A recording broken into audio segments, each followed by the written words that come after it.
സിനിമയുടെ നെഗറ്റീവ് എന്താണെന്ന് വെച്ച് കഴിഞ്ഞാൽ ഇതൊരു ഭയങ്കര സോഷ്യൽ റെലവൻസ് ഉള്ള ഒരു മെസ്സേജും കൂടെ നല്ല എൻ്റർടൈൻമെൻറ്റും കൂടി കാണിക്കുകയാണ്. മൊബൈൽ അഡിക്ഷൻ ആണ് ഇതിൻ്റെ ഒരു മെയിനായിട്ടുള്ള ഒരു സബ്ജക്റ്റ്. അപ്പോൾ മൊബൈൽ അഡിക്ഷൻ മദ്യത്തിൻ്റെ അഡിക്ഷൻ ഏതാണ്ട് ഒരേ രീതിയിൽ കൊണ്ടുവന്ന ഒരു തീമിലാണ് ഈ സിനിമ ചിട്ടപ്പെടുത്തിയിരിക്കുന്നത്.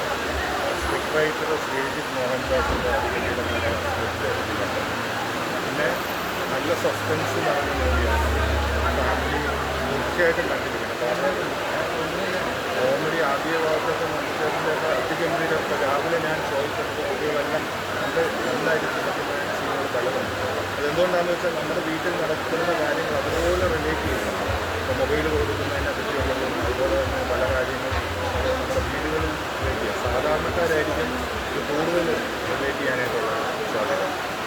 അപ്പോൾ ഇത് കുട്ടികളെന്ന് നമ്മൾ പറയുന്നത് ഇത് പേരൻസാണ് തീർച്ചയായിട്ടും കണ്ടിരിക്കുന്നത്. അപ്പോൾ ഇത് കാണുമ്പോൾ നമ്മുടെ വീട്ടിലും ഇത്തരത്തിലുള്ള അഡിക്ഷൻ്റെ ബിഹേവിയർ കാണിക്കുന്ന കുട്ടികളുണ്ടോ എന്നുള്ളത് സിനിമയിൽ കൂടി മനസ്സിലാവും.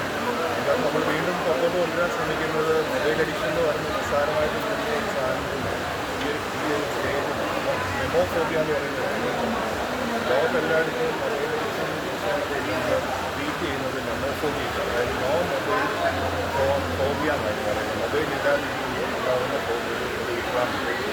അപ്പോൾ അതിൻ്റെ ഒരു പ്രചരണവും കൂടിയാണ് ഇതിലൂടെ നമ്മൾ ഉദ്ദേശിക്കുന്നത്. നല്ലൊരു സിനിമയിൽ കൂടി നമ്മൾ ഇതുപോലൊരു മെസ്സേജ് കൊടുക്കുമ്പോൾ അത് തീർച്ചയായിട്ടും കുടുംബങ്ങളിൽ എത്തിച്ചു.